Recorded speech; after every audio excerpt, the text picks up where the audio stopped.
Welcome to Boring History for Sleep. Tonight you are invited to drift into the quiet corners of the past. Not the explosive, heroic past you read in textbooks, but the slow and strangely intimate reality that most people lived through. In this special series, we will take you through 4 distinct chapters of human endurance, 4 stories where time passed slowly. Boots sank deep in the mud, and hope flickered like a lamp in the dark. You'll wake to the squelch of waterlogged boots, the scratching of lice under your collar, and the distant sound of artillery that never really stops. What it was like in a WWI trench will guide you through the daily discomforts, sudden terror, and the moments of quiet reflection that defined an entire generation. In what it was like on the Eastern Front, in World War II, you will walk the frozen ruins of feel the hunger inside the siege of Leningrad, and witness the crumbling confidence of the German retreat. The cold was not just a backdrop, it was the enemy. First, we begin in the trenches of the First World War.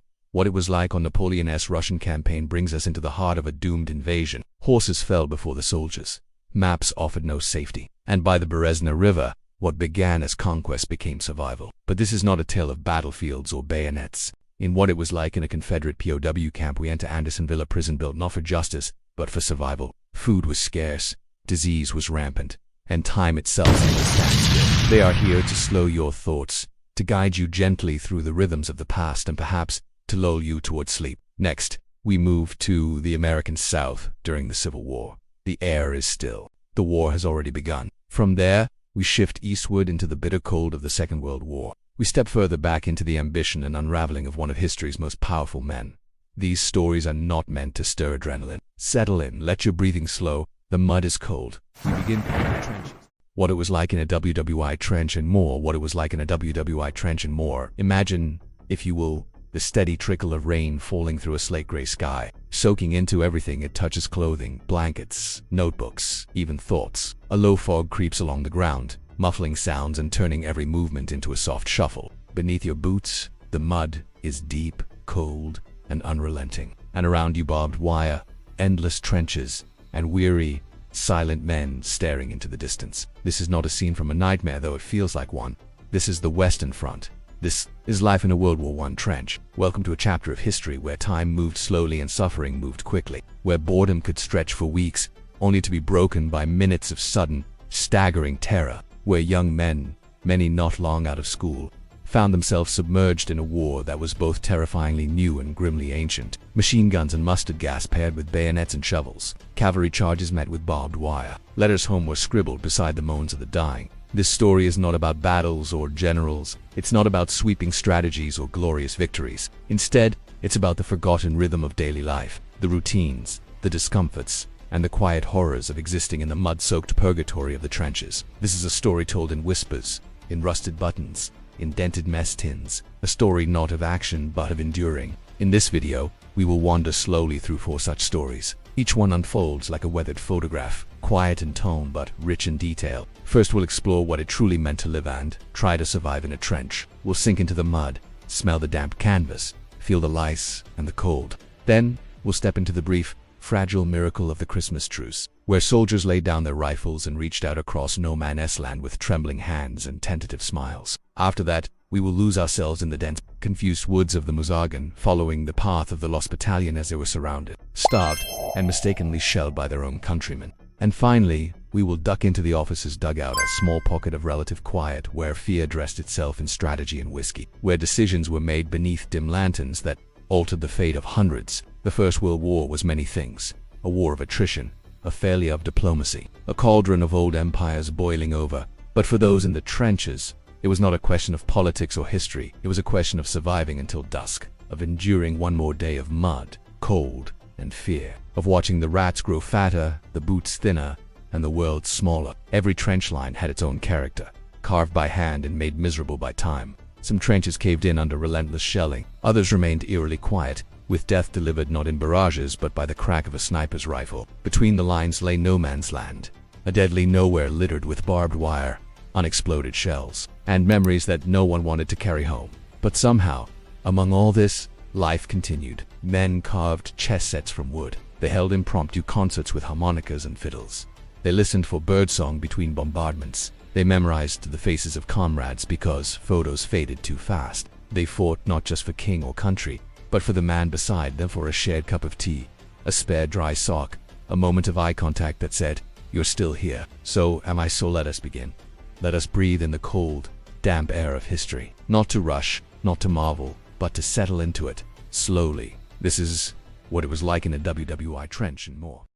Segment 1. Why it sucked to be a soldier in a WWI trench. Imagine waking up in the early hours of the morning, not to the chirping of birds or the comfort of a warm bed, but to the low rumble of distant artillery and the suffocating dampness of wet wool against your skin. The sky above is a flat expanse of gray, offering no warmth, no guidance, just a reminder of another day endured. You are in a trench, and this is your life. The mud was not just inconvenient, it was a daily adversary. With the mud came the cold. Frostbite nibbled at fingers and toes. Trenchfoot, a condition caused by prolonged exposure to wet, unsanitary conditions, turned limbs black and numb, leading sometimes to amputation. Trenches, to the outsider, might seem like protective shelters. Eating, sleeping, shaving, relieving oneself, it was all done within feet of others. Letters from home were lifelines, but they came slowly and often carried more worry than comfort. Sleep was brief and shallow. The war didn't pause for dreams. Rats grew fat on discarded food and the unburied dead. Stand to at dawn, when every man prepared for a possible enemy attack. Then breakfast,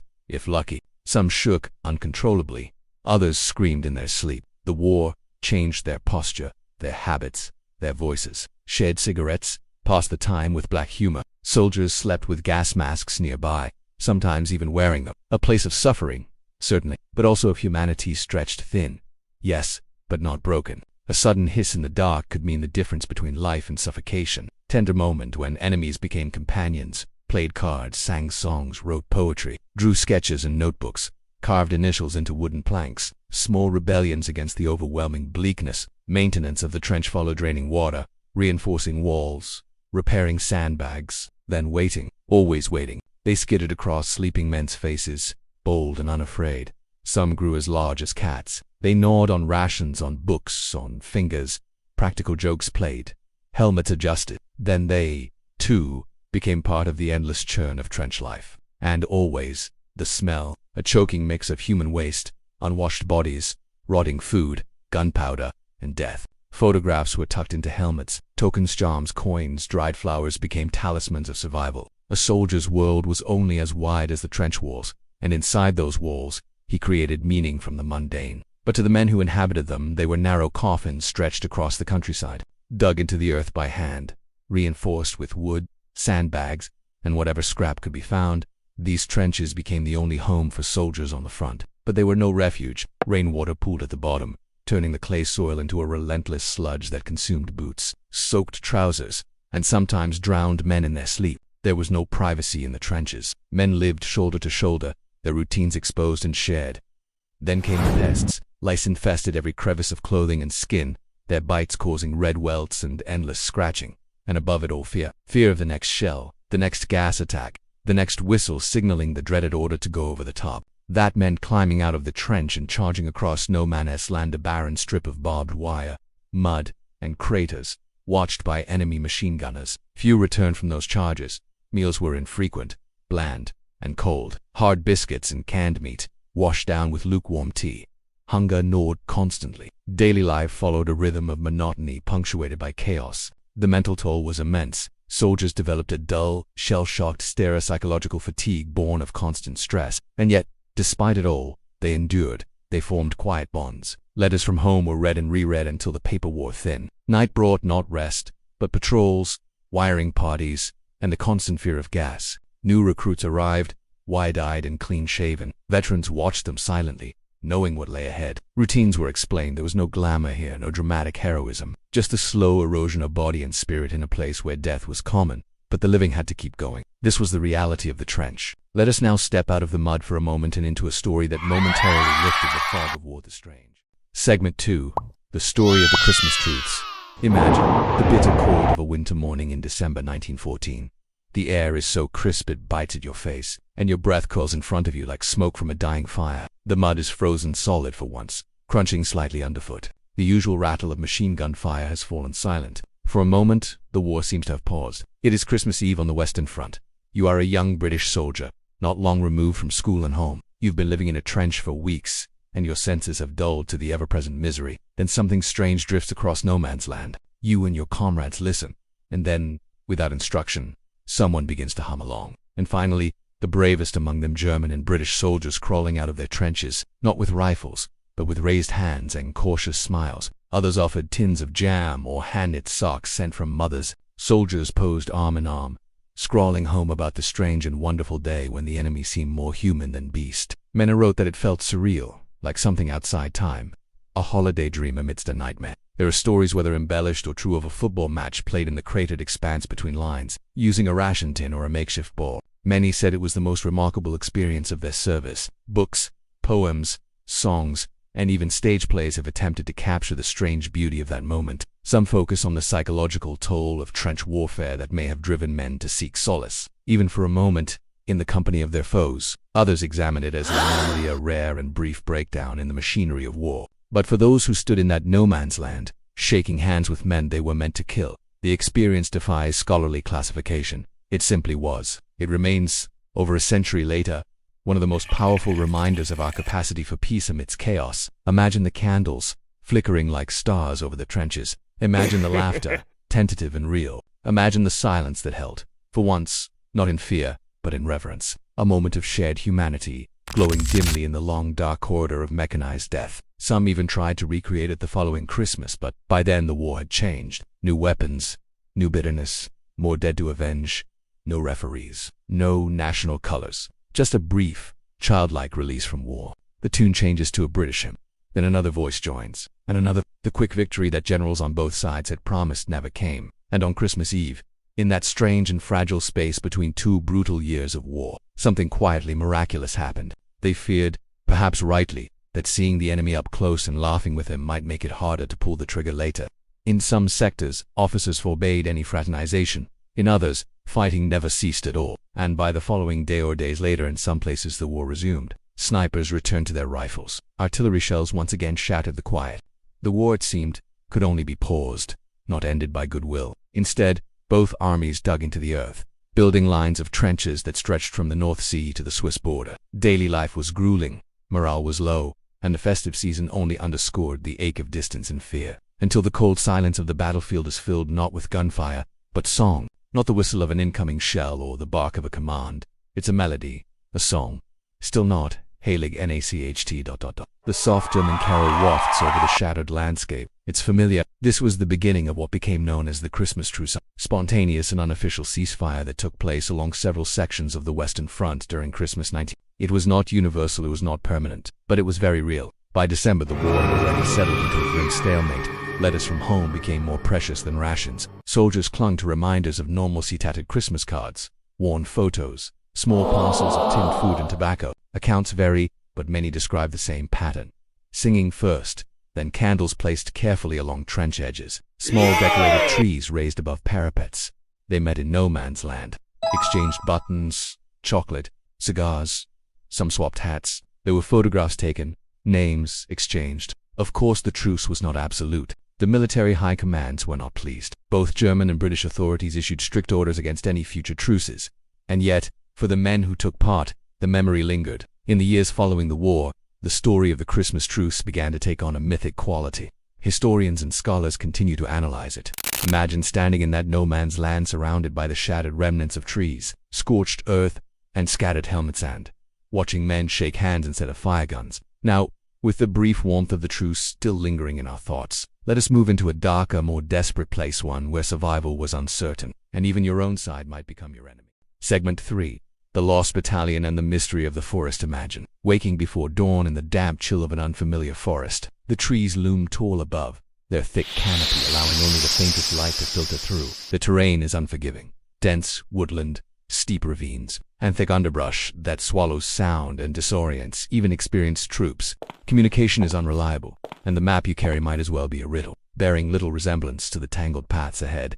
Still, your orders are clear. The air is heavy with the scent of wet leaves, moss, and the ever-present tang of distant smoke. The only available water comes from a muddy stream at the base of a ravine exposed to enemy fire and contaminated. Still, men crawl through the brush under cover of darkness to fill canteens, knowing full well they may not return. You're surrounded by the rustle of fellow soldiers adjusting packs, whispering orders, and checking rifles. Notes are delivered under white flags. Whittlesey refuses. He orders his men to hold their ground, no matter the cost. Snipers wait in the trees. Shellfire rains down intermittently. The forest, once a place of eerie silence, becomes a theater of chaos. Our artillery is dropping a barrage directly on us. For heaven's sake, stop it. Films are made. The tale of the Lost Battalion becomes emblematic of American bravery and resilience. The morning fog clings low to the ground, shrouding movement and sound in a ghostly haze. Friendly fire causes more casualties. Panic threatens to break the already fragile morale. But the endurance of the soldiers cut off, surrounded and battered cannot be denied. Whittlesey's only remaining option is a carrier pigeon share army. It tells of men who followed orders, who endured impossible conditions, and who held fast when everything told them to give in. Now, we enter a very different world, one removed from the mud and chaos, yet not immune to the war's toll. And dread and the weight of command settles silently on tired shoulders. It is October 1980, and you are a soldier of the American 77th Division, preparing to move deeper into the Argonne Forest. The Meuse-Argonne offensive is underway, a massive Allied operation designed to break through German lines in northeastern France. She is wounded, shot through the breast, blinded in one eye. With a leg hanging by a thread, but she completes the 25-mile journey to division headquarters. Many are wounded, others are dead, some have been captured, but the Lost Battalion, as they come to be known, has not surrendered. The shelling stops. The message is received. Relief efforts are mobilized. Major Charles Whittlesey leads roughly 550 men forward into the forest. They believe that Allied units are advancing on either flank. The sound of rifle fire echoes from unseen places. Fog clings to every tree limb, and the sky is lost above the canopy. Whittlesey's men push forward with discipline and resolve. But by nightfall on October 2nd, they are completely surrounded. Nightmares, depression, and survivor's guilt haunt their days. Whittlesey himself, unable to shake the weight of command, boards a ship in 1921 and disappears overboard. His death ruled a suicide. German forces press in on three sides. Friendly units have stolen. Communication lines are severed. The men are isolated, cut off from reinforcements, food, and water. The plan is to push forward, secure the ridge, and hold the position. Your fellow soldiers whisper of hunger, thirst, and the silent terror of being forgotten. There is no clear path to retreat, and the enemy watches your every move. You dig in, fashioning shallow foxholes beneath trees and behind rocks, using shovels and bare hands. There is no thought of retreat, only the confidence that support lies nearby. But in truth, they are alone. As the unit penetrates deeper into the forest, the ground becomes a mix of fallen branches, shell craters, and jagged roots. Imagine the realization settling in. You are alone in enemy territory. Ammunition is limited. Supplies are low. The days that follow are a blur of desperation and endurance. Food runs out quickly. Some soldiers resort to chewing bark or scavenging for anything edible. The German forces encircling the battalion attempt to negotiate a surrender. On October 4th, the situation worsens. American artillery, unaware of the battalion's position, begins shelling their location. Attached to the pigeoness leg is a desperate message. We are along the road parallel to 276.4. Cher-Ami takes flight amid gunfire. On October 8th, after 6 days without food or fresh water, only 194 men remain of the original 550. The media seizes upon the story. Whittlesey becomes a national hero. Cher-Ami is awarded the Croix de Guerre Monument, but beneath the accolades lies another story. Many survivors return home broken in spirit. The trauma they endured in the forest lingers. Historians debate the mission. Was it bravery or recklessness? Did Whittlesey have adequate support? Should the offensive have been paused? These questions remain unanswered. Even today, the story of the Lost Battalion holds power. It is a reminder of the individual soldier's plight in a war defined by scale. As we leave the shadowy depths of the Argonne, our path winds upward. Next, we enter the officer's dugout, where decisions are made beneath flickering lamps. Maps are drawn in pencil. Segment 4. A day in the officer's dugout. Whiskey, maps, and silent dread. Imagine.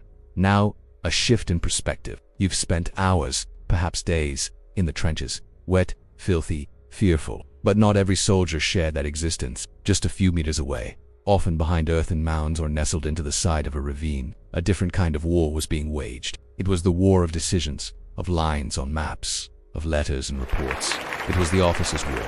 Step into the dugout. The air is still damp here, but not as biting. There is a faint warmth from a small, makeshift stove. The dugout is dimly lit, usually by oil lamps or candles that flicker and cast long, wavering shadows. You write down objectives, sketch out positions, and in the back of your mind that some of them won't return. The sound of shells landing nearby is ever present, but it no longer startles.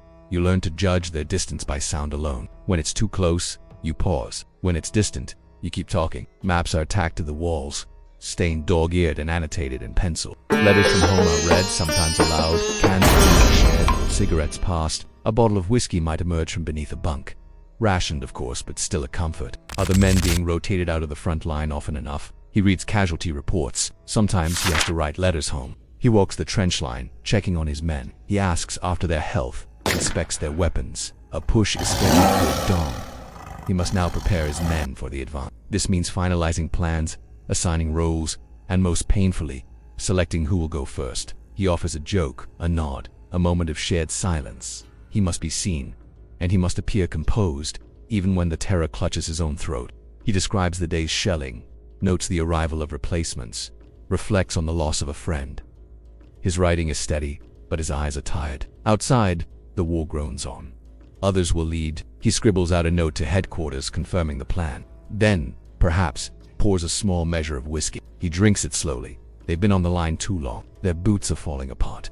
One broke down sobbing after a bombardment. The officer removes his coat, rests his head against a rolled blanket, and closes his eyes. The officer must respond.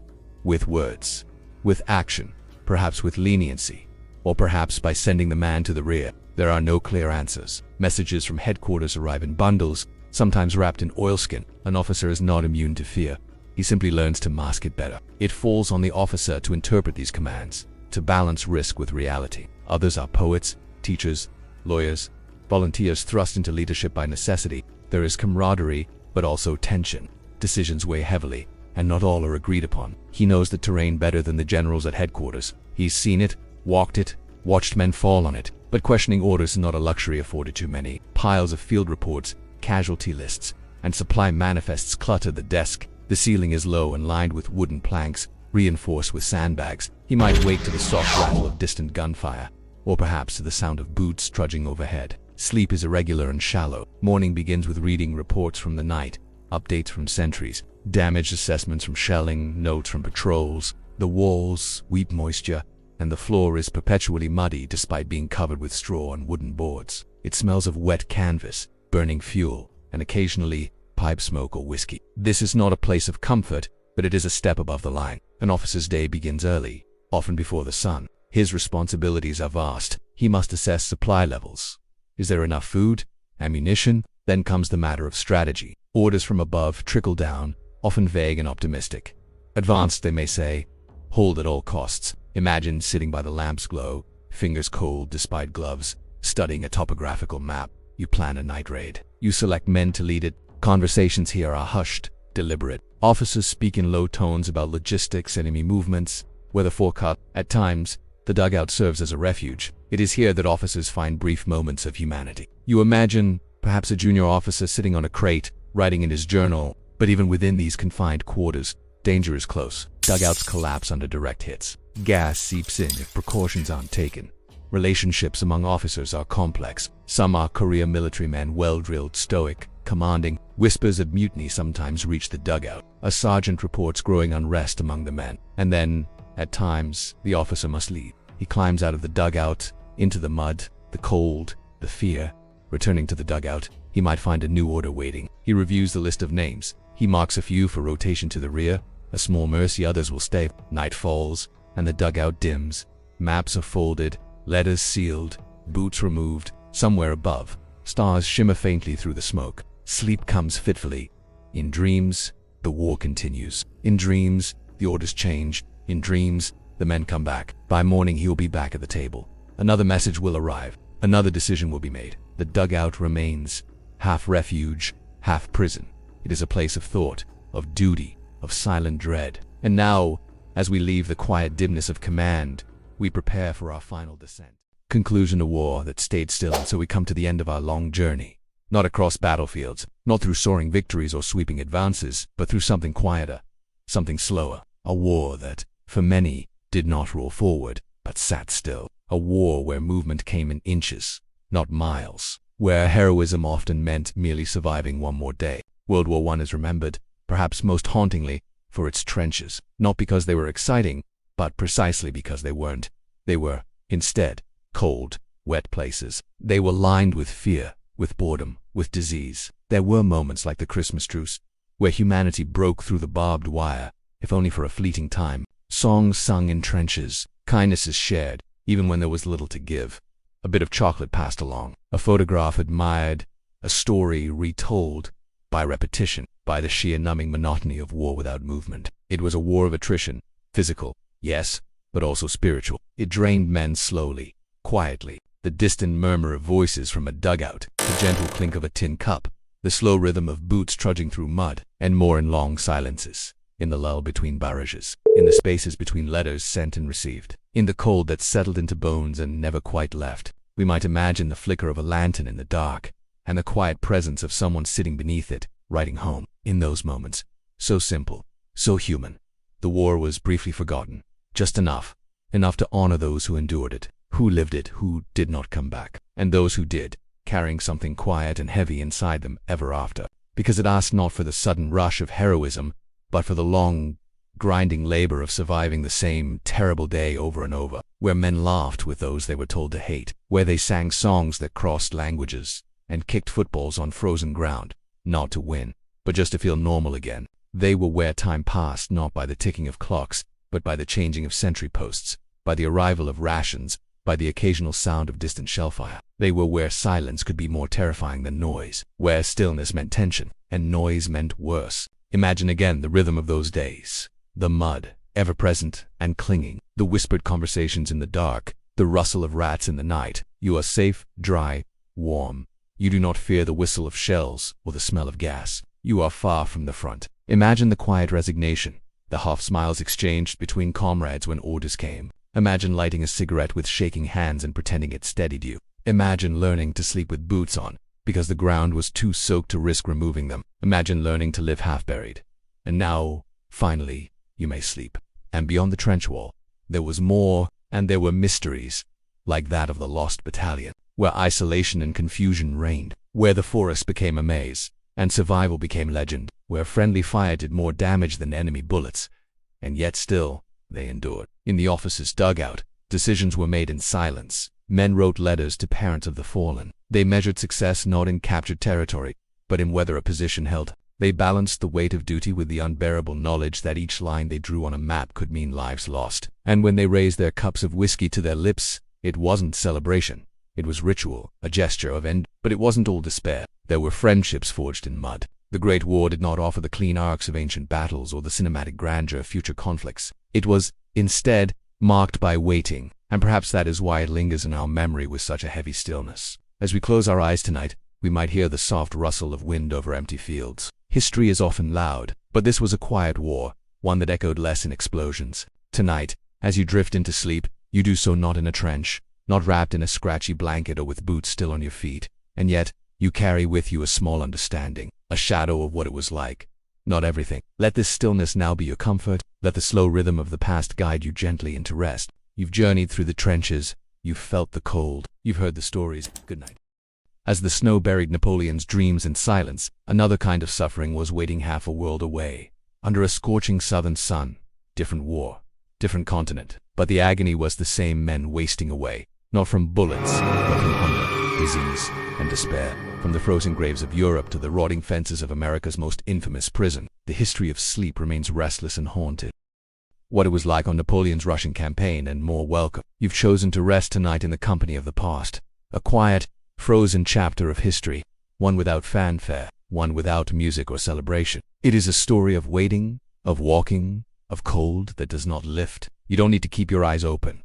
You don't need to remember every name. Just settle in, let your breath soften, and let the snow fall quietly. Tonight's journey is titled, What It Was Like on Napoleon's Russian Campaign and More. Over 600,000 men, drawn from every corner of his European empire. Frenchmen, Italians, Poles, Bavarians, Dutch, Swiss, each marching to the rhythm of drums, each with a uniform, a rifle, and a distant idea of glory. A fitting name for an evening that invites you to drift, not just into sleep, but into history's quieter corners, into the muffled world of frostbitten soldiers, cracked boots, and vanishing hope, always retreating, always burning behind them. The year is 1812. Napoleon Bonaparte, Emperor of the French, a man whose ambition once seemed limitless, has gathered a force unlike any before it. Rivers that wind endlessly through forests that seem to breathe cold. They set out toward Russia. Who suffered each frozen mile?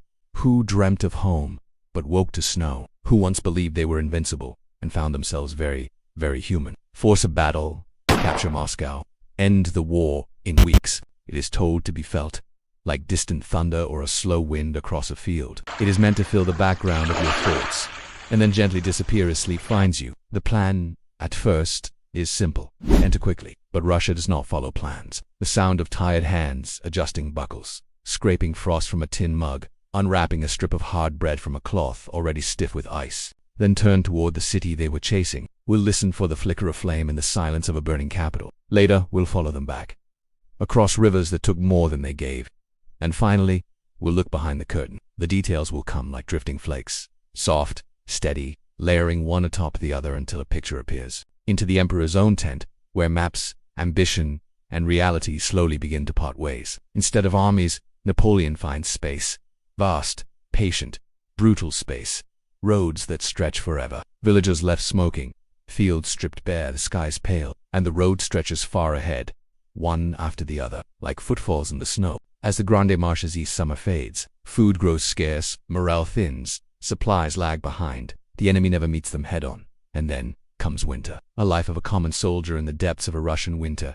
Only frost, only silence, only hunger, growing quietly in the stomachs of tens of thousands of tired men. There are no sudden battles, no explosions of gunfire to mark the beginning of the disaster. The promise of rest becomes another burden to carry. By the time they reach Moscow, it is not a city, it is a ghost. The people are gone. But this is not the story of Moscow. Not yet. It is the story of the men who walked there. You won't need to follow every step. This story is not told to be memorized. So picture the long road ahead, the white ground beneath worn boots, the breath of horses in the cold morning air. The journey is not a straight one. We will walk alongside soldiers first. Each of these chapters, each of these segments will unfold slowly. There will be no need to rush, no need to grasp. We begin, as we often do, not with generals or grand decisions, but with a quiet, unseen rhythm of daily life. The frost is thick. Let us begin. Segment 1. Why it sucked to be a French soldier in the Russian winter. Imagine waking up with a thin layer of frost on your eyelashes. Not because you've left a window open, but because you've been sleeping outside.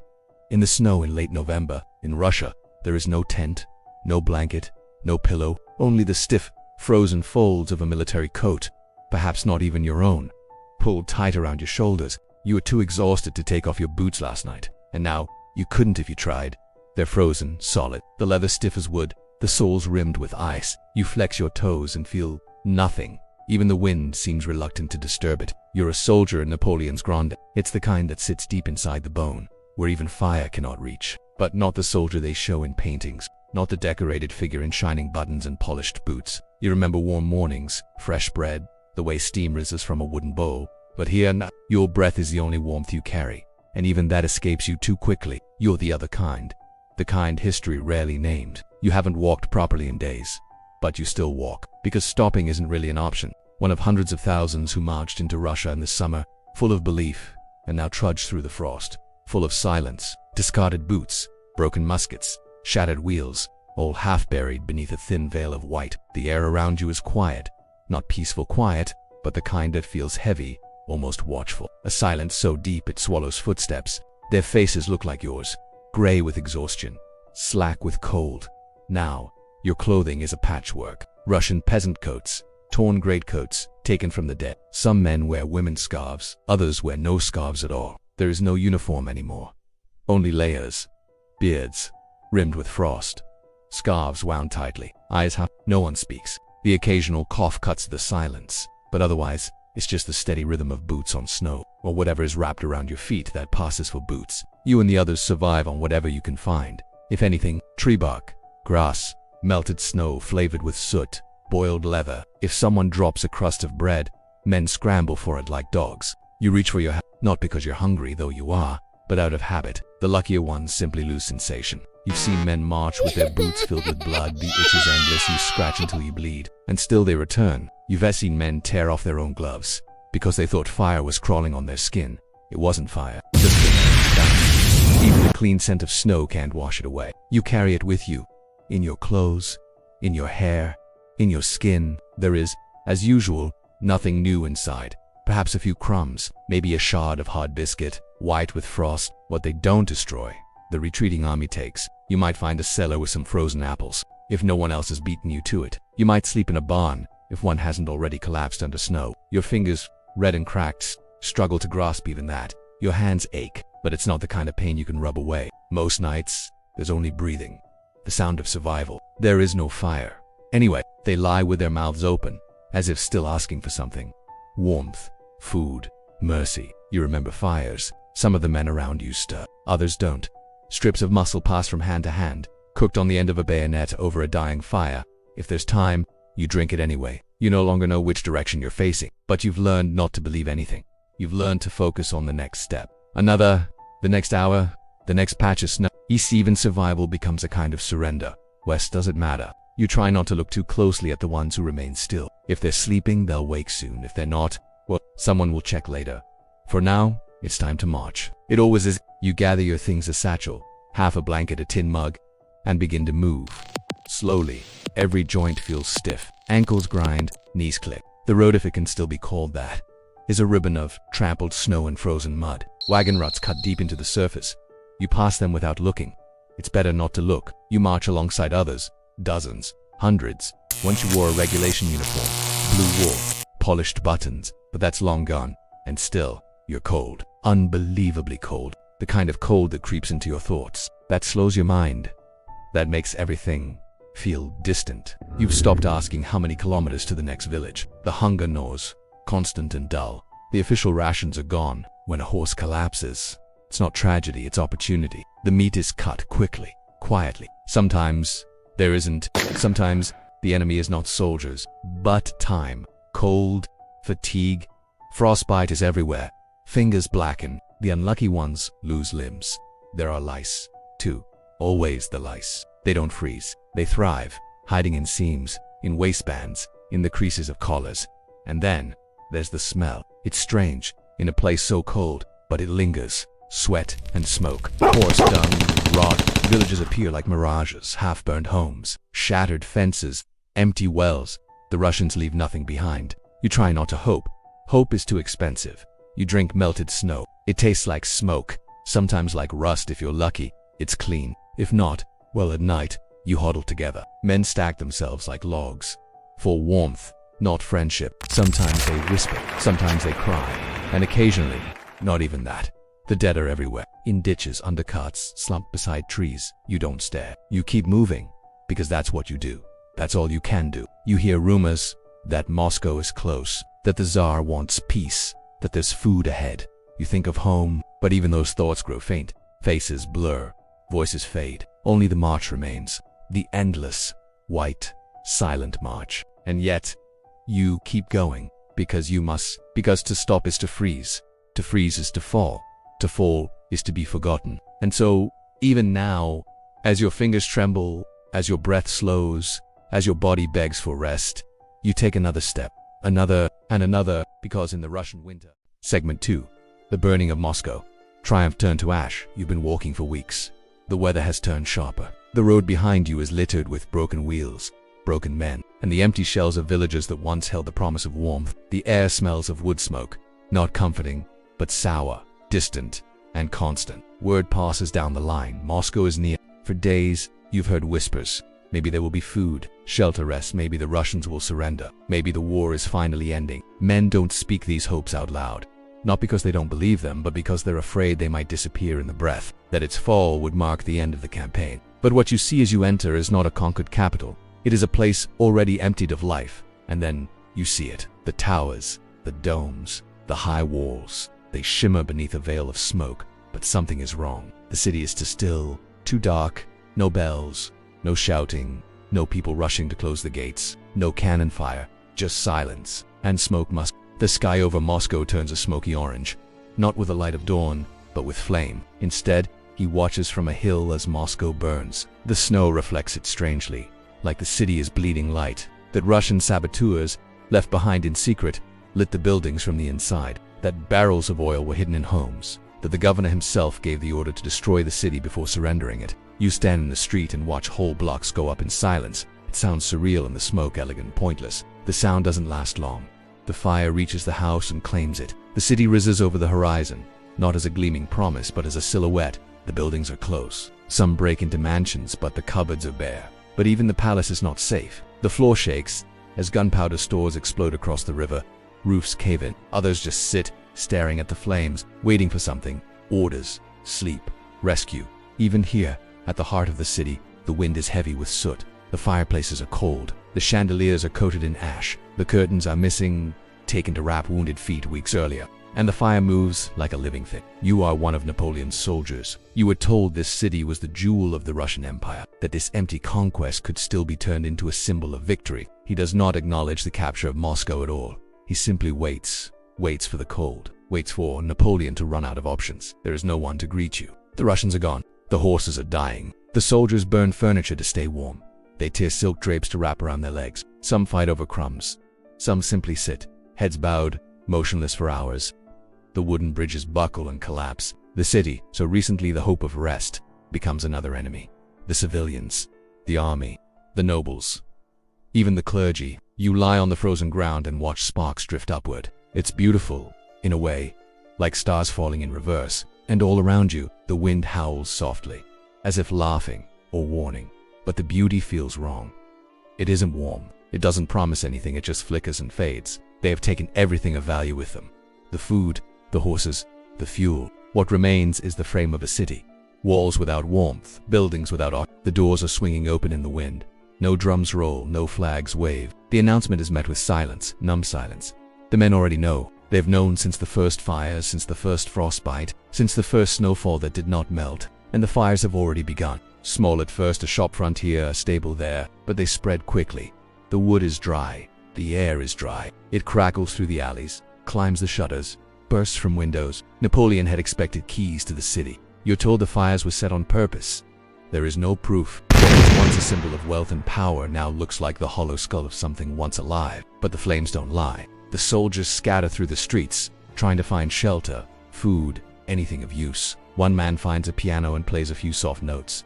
Napoleon enters the Kremlin. He sets up command inside one of the stone halls, one of the few buildings sturdy enough to resist fire. The men outside wander through the ruins, hollow-eyed. Some loot, not out of greed, but necessity. But there is none. The fire burns for days. It does not discriminate. It consumes churches and barracks, homes and towers. The golden domes melt. The libraries are reduced to ash. At night, the glow lights the sky for miles. When the fires finally die down, what remains is not a city, but a shell, a map of blackened stone and smoldering wood. The streets are unrecognizable. Landmarks have vanished. Even the snow seems gray now. Napoleon stays for nearly 5 weeks. He had hoped the Tsar would surrender, that a messenger would arrive. But Tsar Alexander waits. He never sends a delegation. The soldiers wait, but waiting in Moscow is no better than marching through Russia. Food is still scarce. Supplies do not arrive. Illness spreads, morale fades, and winter grows colder. You, like many others, begin to sense it. This isn't a pause before victory. This is a pause before collapse. Every day you stay, you grow weaker. And still, the cold deepens. One morning, the ice on your blanket does not melt with breath. One evening, your fingers stop responding. Then, finally, the order comes. The army will retreat. But no cheers follow. Napoleon leaves the city behind. He rides out from Moscow under gray skies and into the long white silence, followed by an army that is more shadow than force. As you walk, you glance back. The city is still smoking. Its towers sag, scorched and broken. Its windows are black holes. You had come for shelter. Instead, you found fire. You had come for peace. Instead, you found silence. And now you leave with neither. The long march back has begun. The snow falls heavier now. The roads have vanished beneath drifts, but forward is the only option. Behind you is the city that burned. Ahead of you, something colder, something worse. But you take that first step anyway, because there is no other way. Segment 3, the Berezina Crossing. Ice, panic, and collapse. Imagine the sound of a river, wide and cold, flowing slowly through the frostbitten silence of a barren landscape. It is not a rushing sound, not cheerful, nor roaring. The water moves beneath a skin of broken ice, sluggish and black. Around it, snow blankets the banks. Trees, bare and brittle, rise like skeletons from the mist. This is the Berezina River, late November, 1812. For Napoleon's retreating army, it is not merely an obstacle. It is a reckoning. You are one of the tens of thousands left. You have survived the march through Moscow, survived the fires, the hunger, the frost. Your legs are tired beyond measure. Your thoughts feel slow, clouded. Everything you carry is heavy. Your clothes, your pack, your rifle, even your memories. And now, in the distance, you hear the word pass down the line like a slow, shivering breath. Asterisk, Berezina. You do not know what lies on the other side. You only know that you must cross it, because behind you, somewhere, Russian forces are closing in. Cossacks on fast horses, artillery batteries, entire armies, a river. The men wade into the river with axes. The water reaches their waists, their chests, their necks. It is near freezing. Some collapse in the current, some do not emerge. You do not know its depth. The French army is no longer an army. It is a procession of shadows, on the chance, however slim, that you will reach the other side. It groans under the weight of every footstep, but it is a path. You are too far back. Officers go first, then wagons. You grip the rope rails, which are damp and sticky with frost. The man in front of you slips. He nearly falls. He catches coat. He nods. You keep walking. Artillery, then wounded. The cannon fire grows louder. Muskets crack. Screams cut through the air, then vanish into the cold. Then cavalry. All of it slow. All of it tense. Ragged men in patched uniforms, barefoot and bleeding, leading skeletal horses. Perhaps he is hoping, or perhaps, for the first time, he is simply watching history happen without his control. Wagons reduced to frames, carts carrying the wounded, and sometimes the dead. And stragglers, so many stragglers. And then they reach the riverbank. What remains are a few stone stumps, slippery with ice. The water moves slowly, but it is too deep to ford. The river is wide. On the far side, Russian forces are already positioning themselves. On this side, chaos is growing. There is no bridge. Through mud, through slush. To wait. They are not grand heroes in shining armor. They are carpenters, sappers, laborers, and they are the only thing standing between you and utter destruction. And so, you wait, as if the destruction has been destroyed by the retreating Russians. The engineers begin their work. Soldiers from the Dutch army. Under general, they begin building. Timber is dragged from miles away. Tools are improvised. Nails are pulled from broken carts. But slowly, painfully, a bridge begins to rise. It is not elegant. It is not sturdy. Napoleon watches from a nearby rise. His face is unreadable. Perhaps he is calculating you are not among the first to cross. Behind you, cannon fire begins. The Russians have found the rear guard. You do not look back. Not yet. Your focus is forward. On the bridge on the river, the air fills with smoke. You move forward, step by step. You are on it now. Beneath you, the water gurgles softly. Ice bumps against the wooden support. The boards are slick. Around you, the riverbank is filling with movement. Soldiers shout orders, horses rear and scream. Some carts fall into the river. Men jump in after them. Most do not return. They wave. They motion. You are close. On the other side, you see soldiers waiting, faces just as hollow, just as gray. But then, a sound. Not cannon fire, not musketry, something deeper. The sound of wood breaking. The second bridge, the one for wagons, collapses. Horses, men, wheels, and crates plunge into the water. The ice gives way. The current accepts them all. It is collective. Panic spreads like fire. Men rush toward the remaining bridge. Officers scream for order. No one listens. But the far bank is close now. You are almost across. You move faster. Not running, but fast enough to draw a breath. Your legs ache. Your feet are numb. You reach it. Your boots touch solid ground. You are across, but thousands are not. Behind you, the bridge, the weight. A group of civilians, tailors, camp followers, wives, even children try to push through. They begin to shell the crossing. The smoke thickens. The air smells of powder and sweat. A wagon flips. The horse kicks wildly. The boards begin to bend, and still they try. Under fire, you see carts tilted at odd angles, their wheels spinning. You see officers riding back toward the bridge, trying to restore order. Some are thrown from their horses. Some are shot by their own men. They lash timbers, replace planks, pour sand. Some throw down their weapons and walk into the trees, never to be seen again. Men kneeling by their packs, whispering names no one will ever know. A colonel sits on a crate, still and straight, with snow accumulating on his shoulders like dust on a forgotten statue. Some fall into the water. Some lie still in the snow and never rise. The fire is not celebratory, it is an ending. Hammer nails with stones, it lands on blood, on iron, on bare skin. The river reflects none of it. It remains black, indifferent, moving slowly. The cannon fire resumes. The Russians have reached the banks, and still, the engineers work. They repair as fast as they can, in waist-deep water, with frozen fingers, because without the bridge, there is no escape, and the soldiers know it. You turn to watch. From the far bank, you see men dragging wounded comrades across. The sun begins to set. The temperature drops. The snoot, which had been light, begins to fall in earnest. And the bridge continues. For 2 full days, day and night, crossing, repairing, loading, firing. Thousands make it across. But thousands do not. Some freeze before they reach the bridge. Some are captured. There are mothers cradling children who have long stopped breathing. Priests offering blessings no one hears. And then, finally, on the 3rd day, The engineers burn the bridge. It is the only way. The flames rise quickly. The dry timbers ignite with a hiss. The smoke joins the fog. The sound echoes off the riverbanks. You watch the last of it collapse into the water. The crossing is done. You survive the Berezina, but you feel no victory. Only silence. Only cold. Only the knowledge that the march is not over. That more snow lies ahead. That the road to France, to home, is still months away. And that the army, once 600,000 strong, is now a fragment. But still, you walk. Because behind you is the river. And ahead of you is hope, however thin, and the sound of footfall in the snow. And ahead of you is hope, however thin, and the sound of footfall in the snow. Segment 4. Inside Napoleon's tent.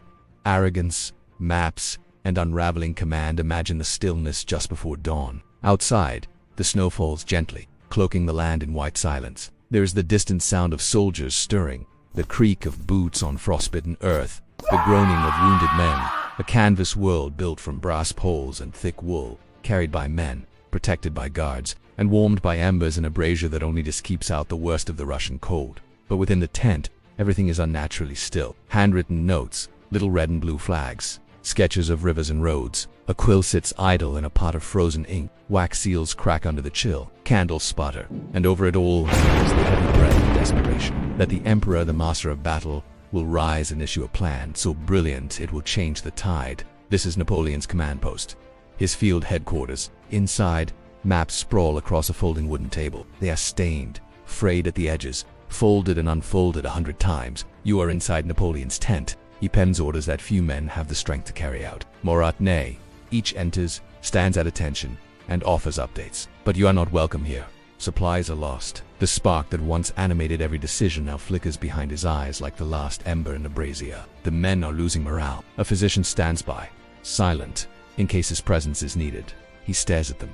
At the fingertips, red and raw. At the knuckles swollen, he flexes them slowly. But none speak unless spoken to. No one offers advice. The air carries a subtle tension. One can almost feel it. The expectation that something will happen, that some bold strategy will be revealed. But he does not. He sits at a plain wooden table, surrounded by silence and flickering light. Napoleon Bonaparte is a man burdened by calculation. Not panic, not even fear. The weight of 600,000 men reduced to scattered remnants. The weight of an empire unraveling beneath his boots. Each morning, a new officer brings more grim news. Frostbite, desertion. Someone fall asleep and do not wake. He writes letters. His gloved hands move deliberately. He sends word to Paris, to marshals who are no longer near, to allies who no longer respond. The officers come and go. Sometimes he replies. He dictates proclamations, even when there is no one left to read them. Often he doesn't. There are fewer outbursts than expected. Their uniforms crusted in frost and blood, no smashing of goblets, no screams of betrayal. He is quieter now. His fury is internal. Berthier, the rear guard, has been overrun. Napoleon nods. He walks to the map, stares at it for long minutes, points at places that no longer exist in the way they once did. We will regroup near Orsha. We will send ahead for provisions. We will move at night. The men nod, but they know. They see it in his face. There is something else, too, a peculiar loneliness. The emperor is never alone, but he is isolated. Guards stand by the flap of the tent. Servants bring broth, which freezes before it can be drunk. In his private moments, Napoleon removes his gloves and warms his fingers over the coals. You notice the cheers of crowds, the triumphal arches, the golden eagles carried into battle. Now, even his horse is tired. There are fewer dispatches now, fewer roads left to consider. Inside the tent, Napoleon clings to routine. He sharpens a quill.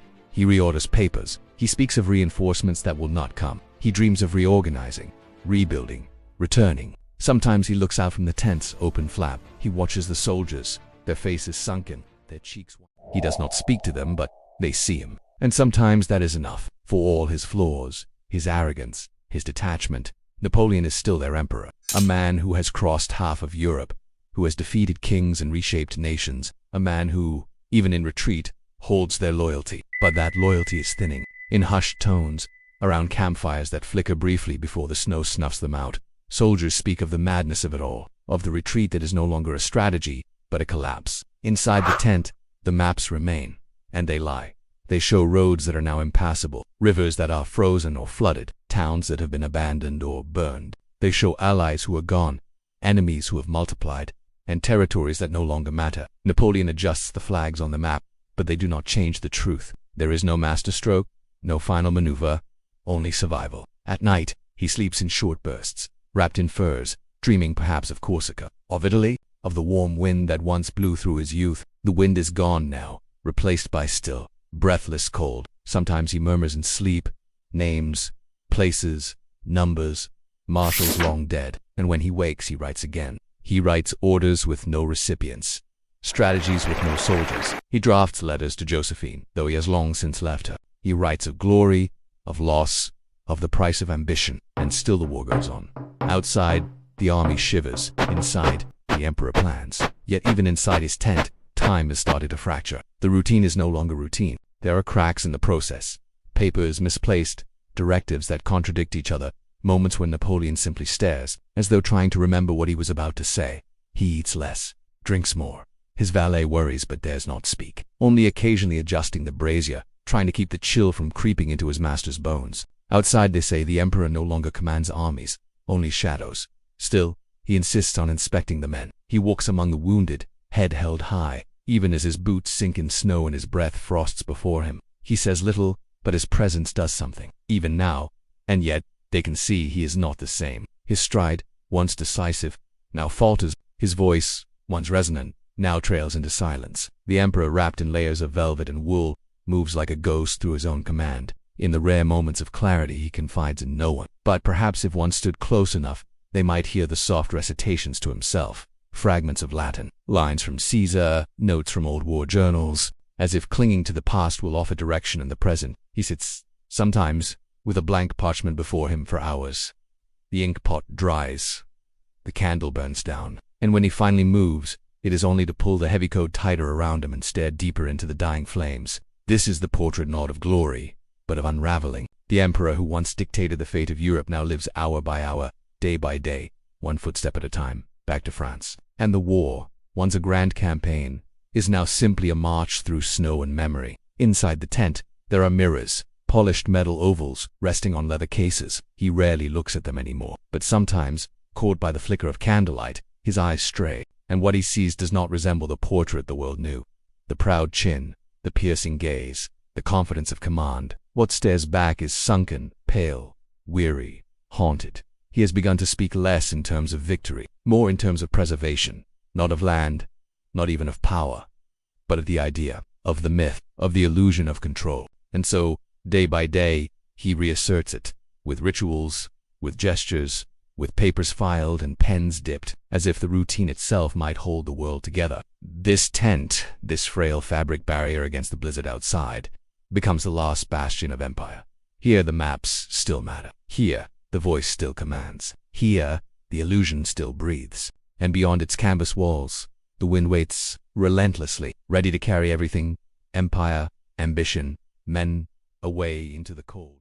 Final calming conclusion, into the silence of history. Now, let the snow settle, let the wind quiet, let the maps be rolled away, their ink fading with time. The names and lines and flags that once meant everything, campaigns, ambitions, borders, now rest quietly in the folds of history. There is no more need for strategy here, no more plans, only the stillness that comes at the end of motion. You have walked through the trench, shared the weight of a frozen pack, and felt the hunger of the march. You have watched the fires of Moscow flicker in the distance and crossed the icy. You have stood in the shadow of the Emperor Estant and seen the long silence behind his eyes. And now, you have arrived. It is the end of the retreat, not with a flourish or a final charge, but with footsteps that slow ...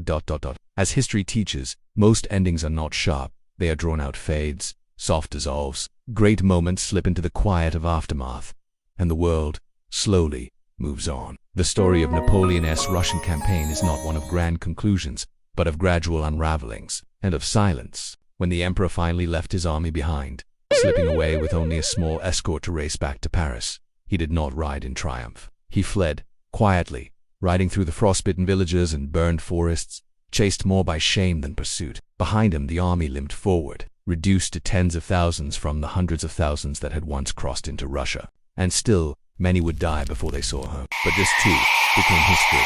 The retreat turned into memory, the campaign became a lesson, and the silence became peace. Eventually, in the quiet that follows great suffering, the world knits itself back together. Villages are rebuilt, fields are tilled again, children are born who never hear the word empire, and the snow, that same snow which swallowed so many dreams, begins to melt.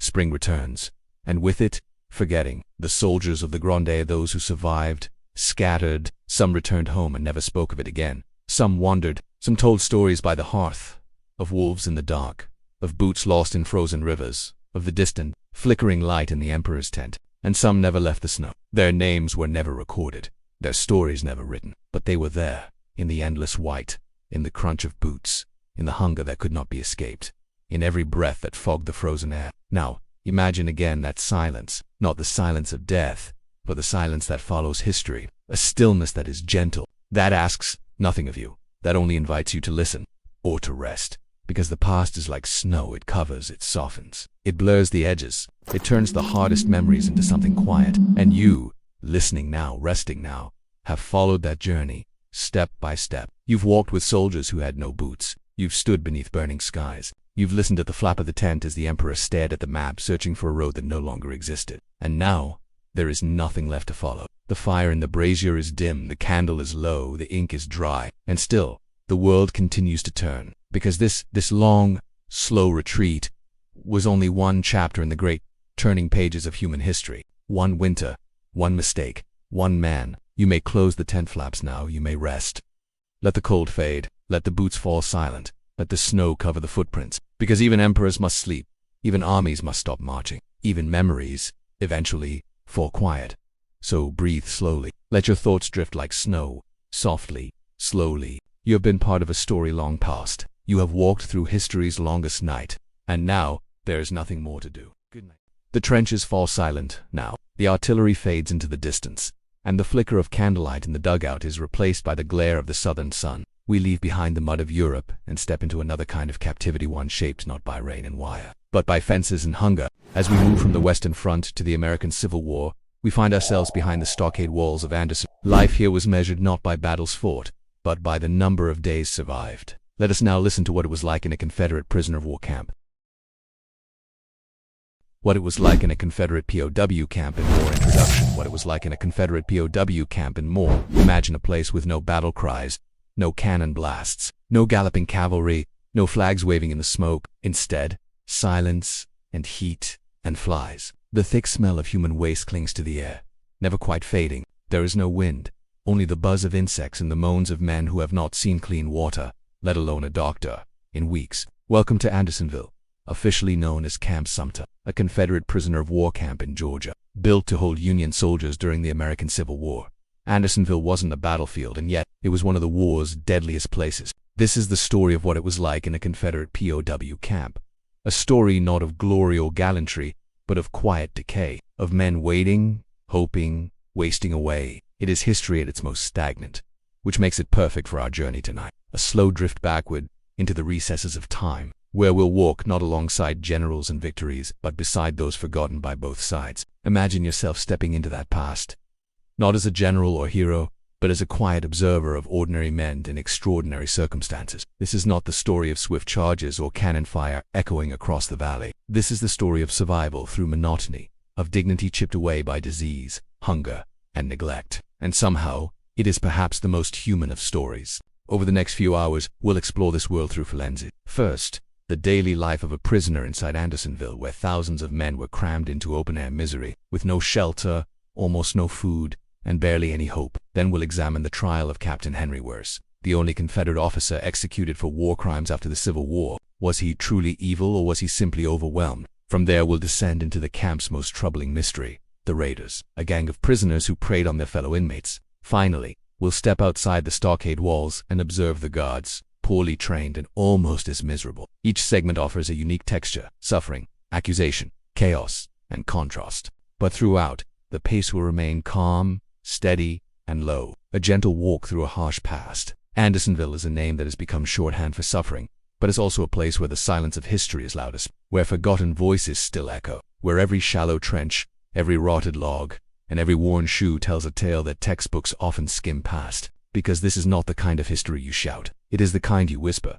So, as you settle in, find a position of rest. Let the modern world fall away. Let the flickering light of the 1860s emerge. Not the war on the front lines, but the war of endurance behind wooden walls and barbed hearts. Here, history seeps slowly. Here, The past is heavy. Here we begin.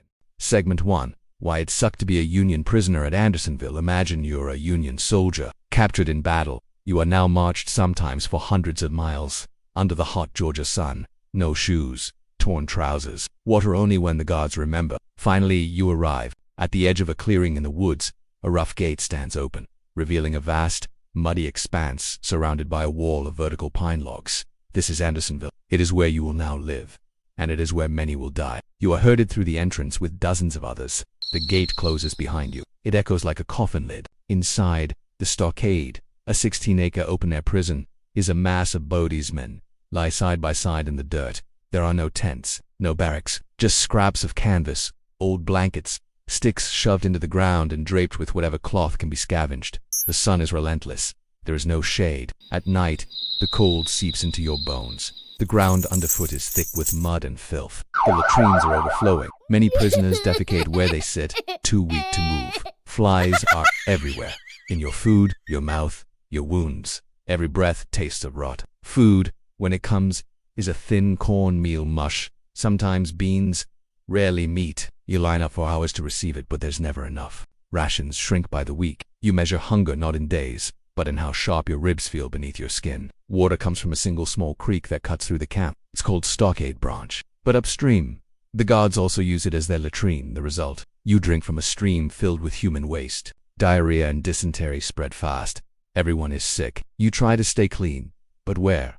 There is no soap, no spare clothes. Even rain is rare, and when it does come, it floods the waste pits and spreads disease further. You're always dirty, always hungry, always watching your weight vanish, your strength erode, your nails grow long and curl, your gums bleed, your breath comes in ragged gasps. The stench clings to everything, to your skin, your hair, your dreams. The man beside you dies in his sleep. He is not buried for 2 days. You stop learning names because most don't stay long. Each day is marked by the roll call of death. Bodies are carried to the dead line, a literal line inside the camp perimeter that you must never cross. If you do, you are shot by the guards without warning. Beyond it, the dead are piled and carted away in makeshift stretchers. Every morning, sometimes buzzards arrive before the carts do. You mark time not by dates, but by the smell. Some days, it's worse than others. Some days the guards toss in small comforts, a bit of tobacco, and you bucket, and it feels like treasure. You may try to trade, you may try to steal, but the social contract, even here, is fraying. Some men band together. They share food, build crude tents from blankets and twine. Others form gangs. They take from the weak, trading blows for scraps of bread. Later these gangs will be known as the Raiders, but for now they are just as strong, surviving the weak. As your body fails, your mind follows. You dream of home, then forget what home looks like. You remember family, then their faces blur. You stop counting the days. Andersonville becomes your whole world. You learn the rhythms of the guards' footsteps, the sound of the wooden gate opening, the rattle of the ration cart. You sleep light. You wake early. You cough constantly. The days run together. The nights stretch longer. Some try to escape. Few succeed. Most are too weak to run. The cordaire shackled in the sun. Sometimes the guards punish escape attempts by withholding food from everyone. Others simply give up. They lie down and stop moving. You've seen it. A man quiets. His breath slows. He turns his head to the wall, and by morning, he is gone. Sometimes no one even notices until midday. Hope is a rare thing, a letter, a rumor, a bird landing nearby, a song someone hums from memory. These moments keep you human, but they are fleeting. The camp drains even dreams. What truly makes Andersonville a horror is not a single cruelty, but the total absence of care, the indifference of the system, the slow decay of everything you love. Yet amid this misery, small miracles endure. 2 men trade their last piece of bread to build a shelter for a third. Someone carves a chess piece from bone. A fiddle string hums from the far side of the camp, soft and distant. These are not victories, but they are signs of life. And life, here, is resistance. There are rumors of prisoner exchanges, of release, of the war ending, but they always fade, like smoke. You learn not to hope, and years later, those who do survive carry the memory like a scar, a silence in their stories, a shadow in their eyes, because this endless waiting in filth and fear was not battle. It was what came after, and it was worse. Segment 2. The trial of Captain Henry Wirz. Was he a monster or a scapegoat? The war ended. The guns went silent. The nation mourned, healed, and searched for someone to blame for the horrors of Andersonville. That someone was Captain Henry Wirz. In the quiet months following the Confederate surrender in 1865, the Union turned its attention to the question of justice. Who was responsible for the suffering of Union soldiers at Camp Sumter? Who allowed the filth, the starvation, the mass graves? And from that search, one name emerged from the shadows of a broken South, a Swiss-born Confederate officer named Henry Wurst, appointed in March 1864.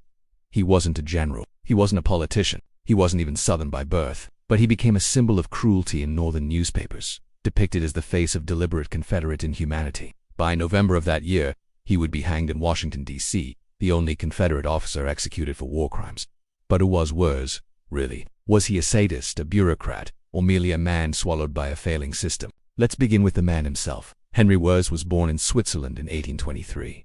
He came to the United States in the early 1840s and worked as a doctor, though his credentials were dubious. He married, had children, and eventually settled in Louisiana. When the Civil War broke out, he joined the Confederate Army. Wounded in battle, he was eventually assigned to administrative duties, ultimately rising to the role of prison commander. Andersonville was already a nightmare when Wurst took charge. Built hastily in early 1864, the camp was overfilled almost immediately. Designed for 10,000 men, it quickly held 3 times that number. Supplies were scarce, medical care was non-existent, and the natural stream running through the camp, called Stockade Branch, became both water source and open sewer. Wurst struggled. He wrote letters, pleading for more food, more medicine, more guards. Many of those letters survive today, and they reveal a man aware of the suffering, even if he was unable or unwilling to stop it. He was seen limping through the camp, a result of lingering war wounds. Some prisoners recalled him as harsh. Others said he showed occasional compassion. After the war, Union officials sought accountability. President Andrew Johnson authorized military tribunals for Confederate war crimes. Wurst was arrested in May 1865 and charged with conspiracy and murder. Specifically, he was accused of conspiring with high-ranking Confederate leaders to impair the health and destroy the lives of Union soldiers. Essentially, a systematic plan to kill through neglect. The trial began in August 1865 and lasted more than 2 months. It was held at the Capitol Prison in Washington, in a country still raw with grief and outrage. The prosecution presented over 100 witnesses, former prisoners who described beatings, starvation, and death. They spoke of men being denied shelter, being shot for minor infractions, of bodies piled like cordwood. One particularly damning account came from a prisoner who claimed Wurst had personally shot an inmate trying to escape. Others told of men begging for medical help, only to be ignored. But there was little evidence Wurst acted with cruelty on his own. Many historians now argue he was a scapegoat, a bureaucrat doing the best he could in impossible conditions. The Confederate government had almost nothing left in 1864. No supplies, no infrastructure. Rail lines had been destroyed. Farms were burned. Disease was rampant across the entire South. Defense witnesses testified that Wurst had tried to improve conditions, that he had requested better rations, that he had advocated for prisoner exchanges, which had largely ceased by 1863 due to disputes over the status of black soldiers. The tribunal was not impartial. It was military, not civilian. Hearsay was allowed. The political climate demanded a villain, and Wurst, foreign, and closely linked to a hated place, fit the role perfectly. He was found guilty on October 24, 1865. In his final statement, he claimed innocence, asserting he had followed orders and done all he could. On November 10, 1865, he was hanged at the old Capitol Prison. As the news tightened, he reportedly said, "I know what justice is, and I am being murdered." Some saw him as a monster. Others, a martyr after his death. Debates swirled. In the South, he was quietly Some Confederate veterans believed he had been wrongfully executed. In the North, he remained infamous. Historians continue to argue his case. Was he evil? Or simply overwhelmed? Did he deliberately allow men to die, or did he have no power to stop it? Perhaps the truth lies somewhere in between. What is clear is this: the trial of Henry Wurst was not just about one man. It was about the emotional need for closure, for punishment, for someone to carry the weight of a nation's suffering. Andersonville was right. Yes, the trauma endured for lifetimes. And in the absence of understanding, Wurst became the stand-in for a system that had failed on every level. In the quiet corners of military history, his name lingers, not as a hero or a villain, but as a man consumed by a machine much larger than himself. So as you lie still, letting the slow rhythm of history load you further, consider this: justice is not always clear, and in the aftermath of war, silence often speaks louder than verdicts. This was the trial of Henry Wurst, and it may never truly be over. Segment 3. The Raiders. Prisoners who turned predators inside the cramped, filth-ridden confines of Andersonville, where basic survival was a constant challenge and where moral decay rivaled the physical. A new threat emerged, not from Confederate guards or disease, but from within. They were called the Raiders, not a formal gang in the way we might picture organized criminals today, but a loosely allied group of prisoners who preyed on the weak, the starving, and soon imagine arriving at You've just endured a grueling march under the blistering Georgia sun. Your body aches, your mind races with uncertainty, and you're ushered through the wooden stockade gates into what seems like a scene from a nightmare. Within hours, your small store of food or possessions, perhaps a blanket, a spoon, a watch, or a pair of boots, marks you as a target. The Raiders noticed everything. They weren't one unified gang, but were composed of several loosely connected bands. Most historians identify 5 main groups: the Andersonville Players, the Mosby Raiders, the Regulators, the Muggers, and the Raiders proper. Each group operated with its own territory and tactics, but they all had the same endgame: survival through domination. How did it begin? Slowly, and then all at once. With overcrowding, food shortages, and no internal policing structure, the camp descended into anarchy, and where law vanished, power moved to the ruthless. The Raiders began by stealing food, a biscuit here, a chunk of salt pork there. But over time, their brazenness grew. They beat new arrivals into unconsciousness. They murdered for clothing. They staged false friendships to get close to targets and then robbed them blind during the night. Some even established semi-permanent tents or lean-tos from scraps of cloth or wood and ruled them like warlords. These makeshift headquarters became dens of plotting and violence. Prisoners lived in fear not just of disease, but of the men beside them. Perhaps the most tragic part was that these were Union soldiers, the same men who had once fought together, now turned against each other. But desperation erodes identity. In Andersonville, loyalty was a luxury few could afford. The guards outside the stockade did little. They saw the Raiders as an internal problem. In fact, some reports suggest the guards were quietly glad the prisoners were policing themselves, however violently. It meant less work for them. But not everyone inside the camp submitted. A resistance began to grow, quietly at first, then louder. Led by a group of inmates calling themselves the Regulators, a kind of underground justice system took shape. These men, usually former lowmen or soldiers with strong moral codes, had had enough. They began patrolling the camp, identifying known raiders, and confronting them. Initially, confrontations were limited to verbal warnings or minor scuffles, but as support for the Regulators grew, so did their authority. Eventually, they gained the reluctant recognition of Henry Worse himself, who allowed a makeshift internal trial to be held. It was one of the most remarkable moments in Andersonville's bleak history, prisoners organizing a judicial process to reclaim their own humanity. The trial took place in July 1864. Witnesses were called, accusations were laid bare, confessions were extracted. After deliberations, several raiders were sentenced to be punished by their fellow inmates. The sentences varied. Some were placed in stocks, others were tied to posts and left in the sun. But 6, the ringleaders, were sentenced to death. The executions were carried out publicly, a rare display of order within chaos. The men were hanged within the camp, in view of thousands. For a brief moment, Andersonville resembled a functioning society. Grim, but governed. Afterward, the violence inside the camp subsided somewhat. The raiders' reign had ended, though remnants remained. Thievery and brutality didn't vanish overnight, but the most extreme abuses diminished. Why is this chapter so important? Because it illustrates a deeper truth.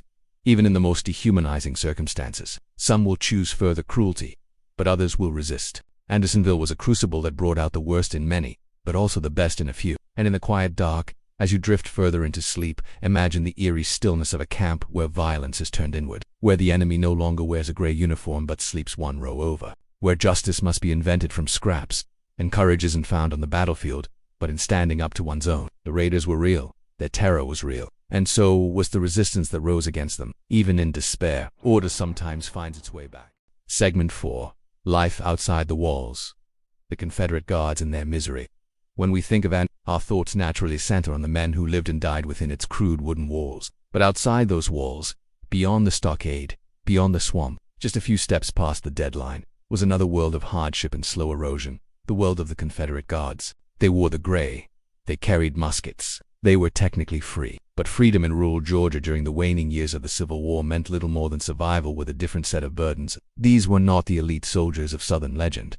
They were old men, teenage boys, men on crutches, and men too sick to fight at the front. The Confederate government, already stretched thin by 1864, had scraped together whatever manpower it could to staff Anderson. This wasn't a post of glory or strategy, it was punishment duty in disguise. Guards were promised rations, pay, and the dignity of rank. What they received was sunstroke, starvation, and isolation. Imagine waking up in a canvas tent or a drafty wooden shack. Your uniform, threadbare and patched, barely shields you from the cold morning damp. You'll boil water over a campfire, careful not to use too much of your week's allowance of beans or cornmeal. You're hungry before your shift even begins.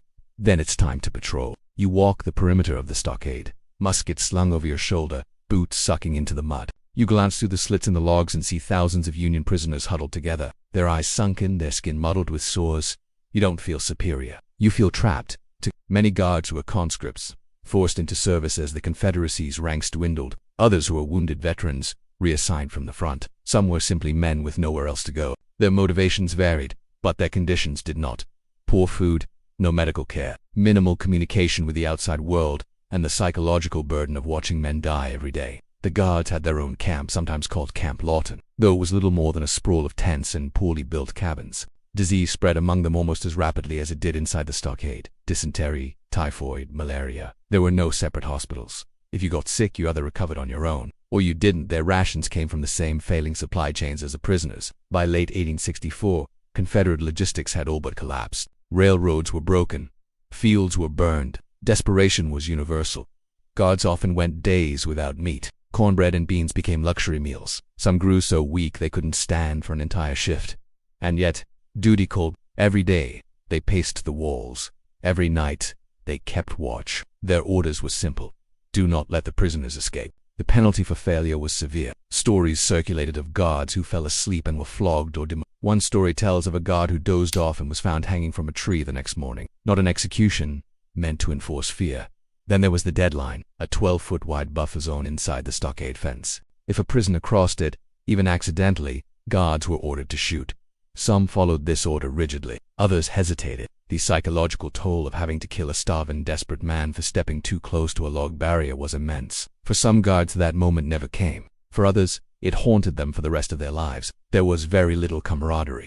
The guards rarely interacted with the prisoners unless absolutely necessary, but even among themselves, morale was low. Letters home, the few that survive, speak of loneliness, fear, and an overwhelming sense of futility. Andersonville was not a place of triumph.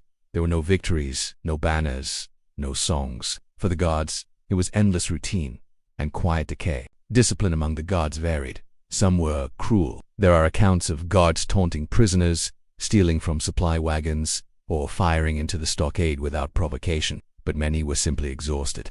Not monsters, not martyrs. Just men who had been assigned to the worst job in the Confederacy. Some tried to help. There are accounts, though rare, of guards sneaking food to prisoners, or turning a blind eye to minor infractions. One story tells of a teenage guard who tossed a biscuit into the stockade and was nearly court-martialed for it. Kindness, like everything else at Andersonville, came at a cost. The leadership among the guards was as threadbare as their uniforms. Command structures were unclear. Supplies were mismanaged. Some officers drank heavily. Others simply vanished, abandoning their posts. By the end of the war, the guards at Andersonville were barely functioning as a unit, and yet they stayed. Why? For some, it was duty. For others, fear. For many, there was simply nowhere else to go. When the war ended, few Confederate guards were prosecuted. Most faded back into obscurity, but they carried memories. Memories of rot, of death, of endless watches under the Georgia sun.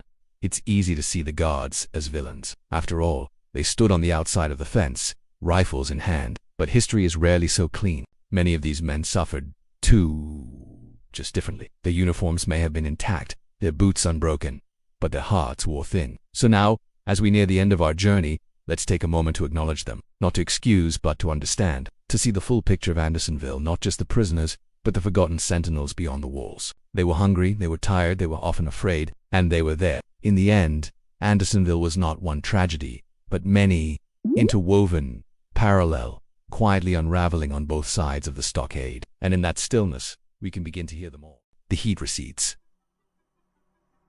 The flies grow still. The wooden fences of Andersonville dissolve into snow-covered ruins in the vast frozen fields of the east.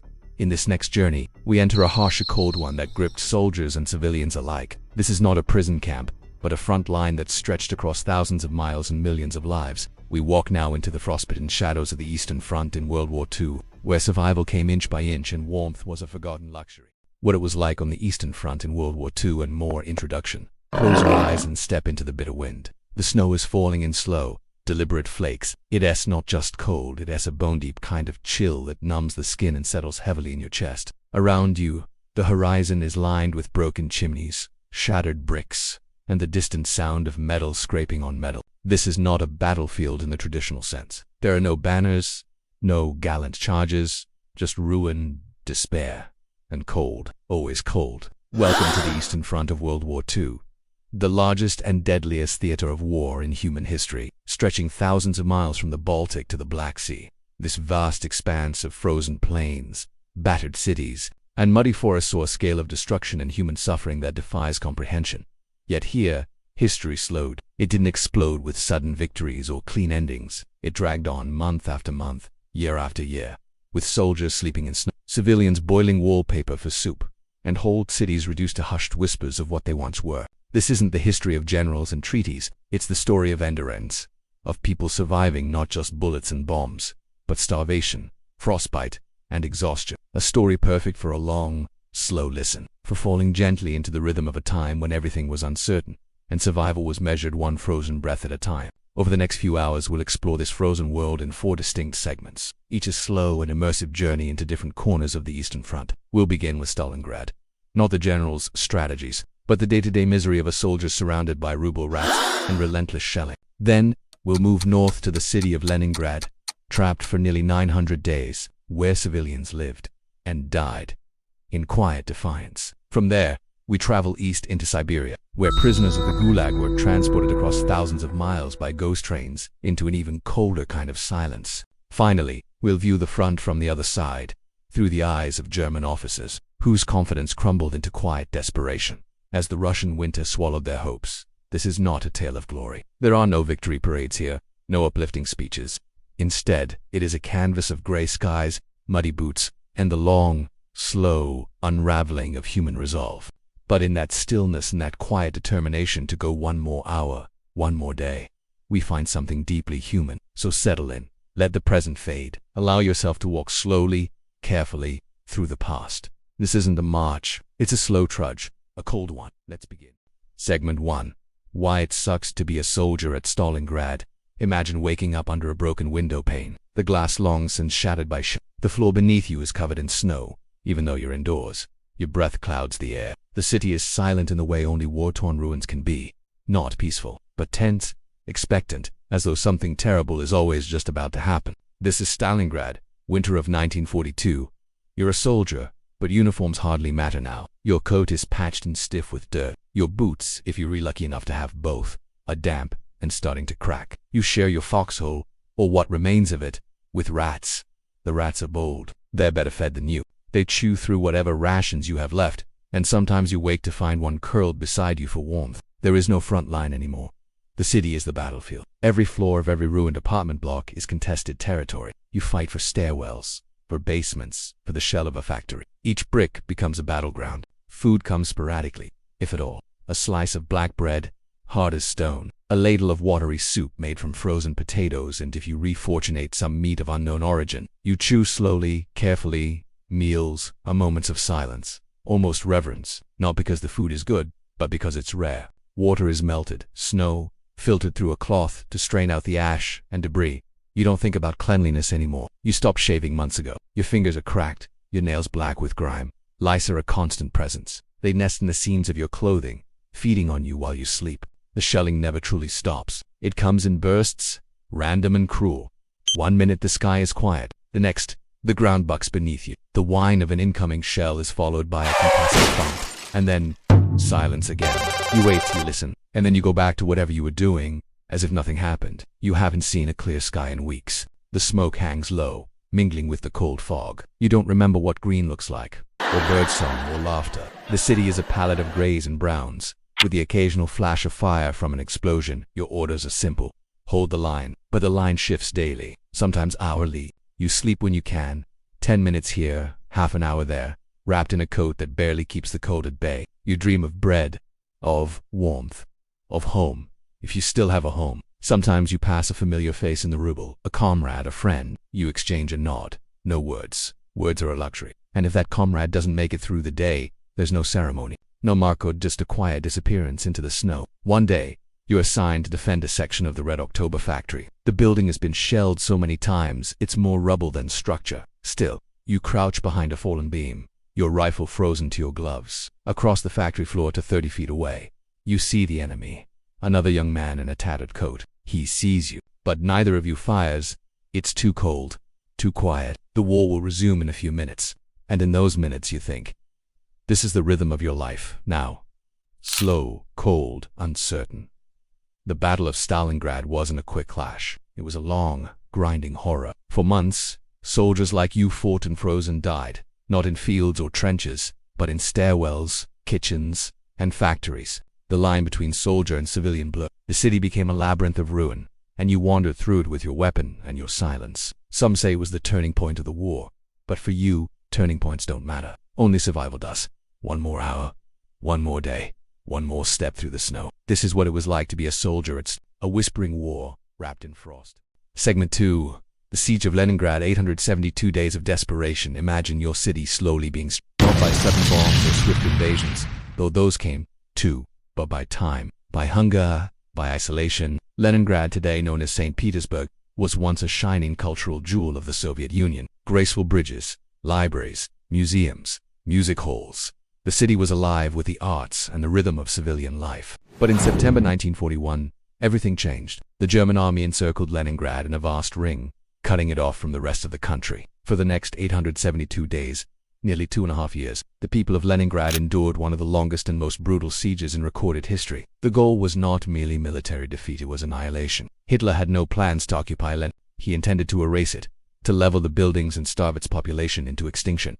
And so began a quiet war, a siege of silence. Picture your kitchen cupboard, empty, day after day. The government rationed food, but those rations grew thinner with each week. By the peak of the starvation crisis, daily allowances dropped to 125 grams of bread, barely more than a crust. And even that bread was padded with sawdust, cellulose, and ground straw to make it last. The city's great libraries and archives were looted, not for knowledge, but for calories. Book bindings, rich with glue, were boiled for soup. Wallpaper was scraped from the walls. The adhesive behind it often contained trace amounts of flour or animal product. You can imagine the hunger. But what's harder to imagine is the stillness. In the winter of 1941-42, temperatures dropped to minus 30 degrees Celsius. The rivers froze, as did the pipes, the furnaces, the electrical grid. There was no running water, no heat. The dead, who now numbered in the thousands each week, froze in place. Families placed them on balconies, wrapped in rugs and coats, waiting for the ground to thaw months later so they could be buried. There were no funerals. There was no energy for grief. The city stopped talking. People moved slowly, in silence, conserving strength. A woman might carry a pot of boiling water back to her flat and spill none of it, not out of carefulness, but because the risk of wasting it was too great.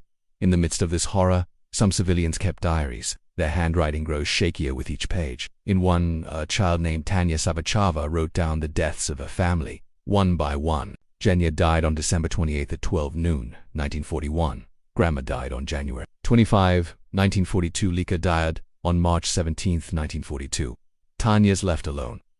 These are not dramatic moments. They are slow, muted, like the city itself.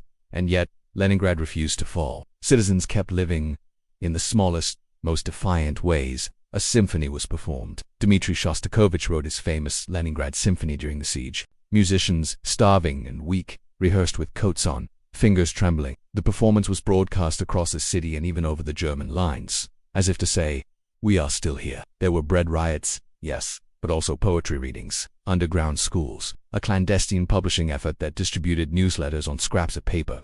The people of Leningrad refused to forget that they were still a society, still human, even as the world around them collapsed. The only relief came from the road of life, a narrow passage across the frozen lake.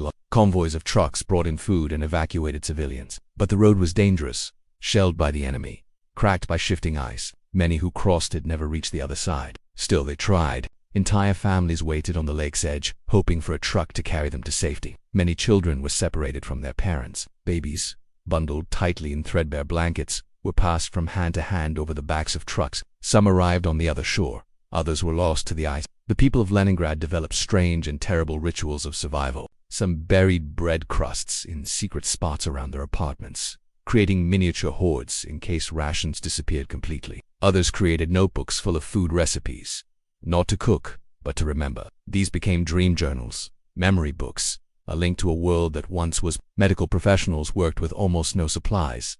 Surgeons operated without anesthesia. Bandages were boiled, washed, and reused dozens of times. Children were orphaned at an unthinkable rate. Makeshift orphanages were formed in libraries, schools, or any intact building. The children were often too weak to cry. Anecdotes emerged of people saving others with quiet acts of bravery, a neighbor sharing their ration card, a tram conductor who kept her post long after the cars stopped running, recording names in the freezing cold. Little acts that seem simple, until you realize they cost people days of hunger, weeks of exhaustion. There were also darker stories, rumors of theft, of cannibalism, of bodies found missing pieces. These things did happen, but even here Leningrad did not descend into chaos. The police functioned, trials were held, justice, or a fragile version of it, continued. Even in these bleak conditions, across the frozen city, art continued. Poetry was published, students sat exams, theaters performed shadow plays using flashlights and painted cardboard. The stubborn will to remain human was, in many ways, Leningrad's greatest resistance. When spring came, the ice broke, the rivers ran, life stirred. It wasn't the end of the siege, but it was the end of the worst. Trees grew leaves again. Some of the ration sizes increased. The death rate slowed, though it never truly stopped. The world was still cold, but not as silent. When the Red Army finally broke the German lines in January 1944, and the siege lifted, the survivors emerged, blinking, quiet, and weary. The city had shrunk. Families were gone. Entire blocks were razed. Music returned to the concert halls. Trams began to run again, and in homes where children had once written diary entries about death, new children were born. More than 1 million had died. More than 700,000 had survived. They carried with them not just memories of cold and starvation, but of resistance, of dignity, of the quiet power of not giving in. This is what it was like to live through the siege of Lenin. New parades, new cheers, just the soft, defiant rhythm of survival, day after day, night after night. Let us now shift our gaze even further east, beyond the cities, into the icy heart of Siberia, where survival took a different form, and silence meant something else entirely. Segment 3. Ghost trains of the Gulag, the forgotten, forced marches. Now we move deeper into the vast expanse of the Soviet Union, into Siberia. Here, history is quiet, but not forgotten, cold but never still. Stretching across thousands of kilometers, Siberia was the final destination for millions caught in the relentless gears of Soviet repression, many of them transported by what became known as the ghost trains of the Gulag. Imagine a train, unmarked and it rumbles forward, not with purpose, but with resignation. Inside are men and women, some political dissidents, others victims of mistaken identity, some merely at the wrong place at the wrong time. They have been deemed enemies of the state. Now, they are numbers. Each car is crowded. There is little light, no proper seats. The floors are wooden, splintered. The air, when it moves at all, is sharp with cold or stifling with body heat, depending on the season. The journey could last days, weeks, sometimes more than a month. There is no schedule, no destination posted, and no assurance that the train will ever stop where life can begin again. These are the ghost trains, not in the supernatural sense, but because so many who boarded them would vanish from history. The Gulag system, a sprawling network of labor camps operated across the Soviet Union from the 1930s to the 1950s. While the word evokes thoughts of barbed wire and war, the journey itself was often more deadly than the camps. These transports moved vast numbers of people through punishing climates, often with minimal food, water, or rest. Picture yourself sitting on the hard floor, knees pulled tight to your chest. The train lurches forward, halts suddenly, then waits. Hours pass. A bucket in the corner serves as the only toilet. There is no privacy, no dignity. If food is distributed, it is sparse. A crust of black bread, a ladle of weak soup. Some receive nothing. And then there is the cold. The Siberian winter doesn't bite, it seeps. It seeps into fingers, into breath, into thought.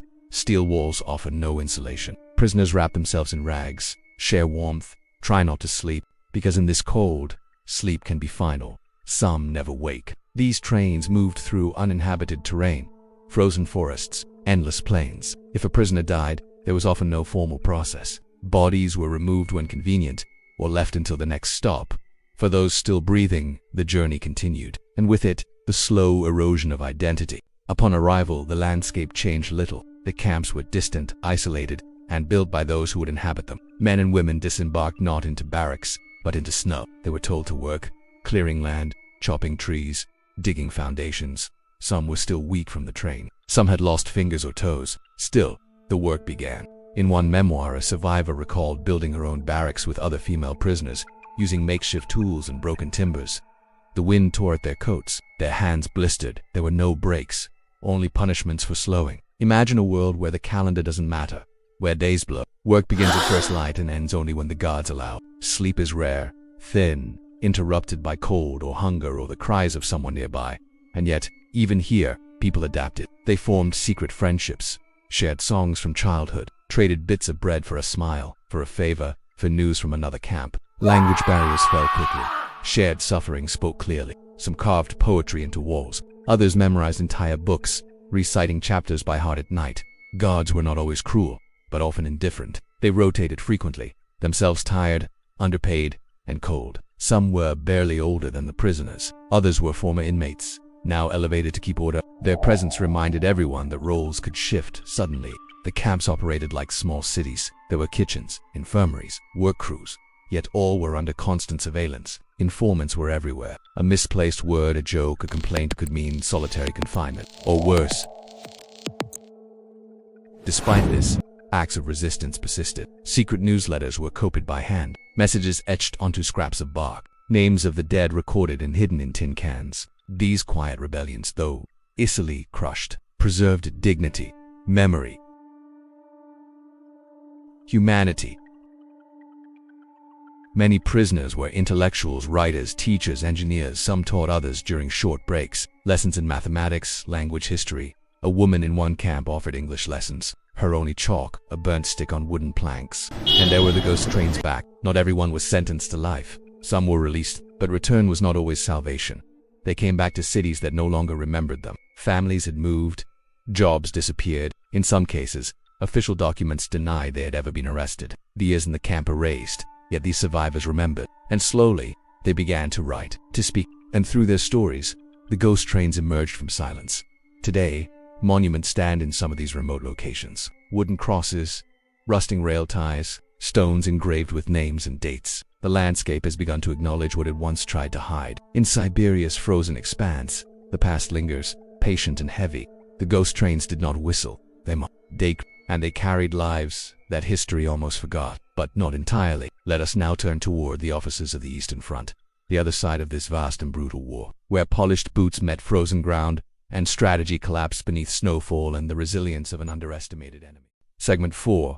The German officer's view. From blitzkrieg to bleak retreat, imagine standing at the edge of a frostbitten plain, the breath from your nose curling into tiny clouds, your boots polished but already beginning to stiffen from the cold. You are a German officer, part of the Wehrmacht's proud campaign eastward. It is summer 1941. Operation Barbarossa has begun. At first it is triumph. Columns of tanks roll forward across endless fields. Infantry advances with precision. Villagers fall in hours. The Soviet forces, caught by surprise, seem disorganized, retreating, defeated. Orders are crisp. Morale is high. You eat from a tin with a silver spoon. Maps spread across your command table glow with red lines of success. But the East is vast. With each passing week, the supply lines stretch. What was once a confident march becomes slower. The roads, if they can be called roads, are rutted and churned to mud. Horses outnumber trucks. Wheels break. Fuel runs low. And then comes the rain. There is a Russian word for which there is no easy translation. It means the season of mud. Deep, oozing mud that swallows boots, vehicles, even hope. You command men who once laughed in beer halls. Now they curse under breath as they dig out wagons. Your field radios crackle with delay. Still, orders come. Advance. Autumn turns quickly to winter.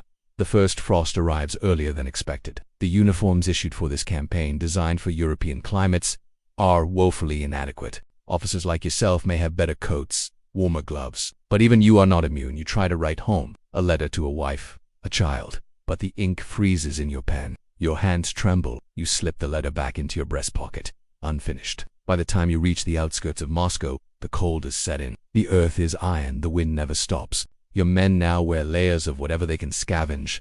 Civilian scarves, torn blankets, old newspapers under shirts. The enemy is no longer retreating. They are waiting. Each day begins before dawn. You walk the line, inspecting troops, faces gaunt, eyes hollow. Frost clings to eyebrows, rifles jam, engines fail to start. Frostbite spreads, claiming fingers, toes. You hear stories from other divisions. Men sleeping and never waking. Supply trains frozen in place.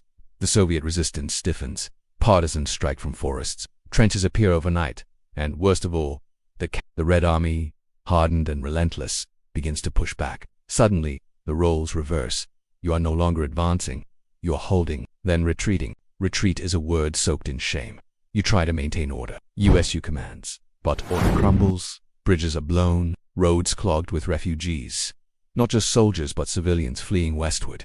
Horses collapse midst. Wounded men are left behind. You sleep in barns now or not at all. Meetings take place, huddled around makeshift fires. Your maps are wet. Borders you once crossed confidently are now battlegrounds again. Back home, the radio still broadcasts victories. Medals are awarded, photographs staged. But here, in the snowbound forests of Belarus, you see none of that. Only smoke, silence. The occasional thump of distant artillery. Discipline falters. Young officers cracked. Some drink too much. Others simply stop speaking. One morning a captain under your command walks into the woods and doesn't return. Supplies that once arrived daily now come sporadically. A crate of ammunition here, a handful of canned meat there. You ration everything. Cigarettes become currency. Coffee is dust. Salt is a treasure. In quieter moments, if such moments exist, you remember your training, the theories, the diagrams, but nothing prepared you for this. The Russian winter is not an enemy. It is an indifference, a force. It doesn't fight, it waits. Rumors spread among the ranks, of mass graves, of entire companies encircled and lost. You know, some of it is true, you've seen it. And yet, you carry on. You hold a line for 3 days on the banks of a frozen river.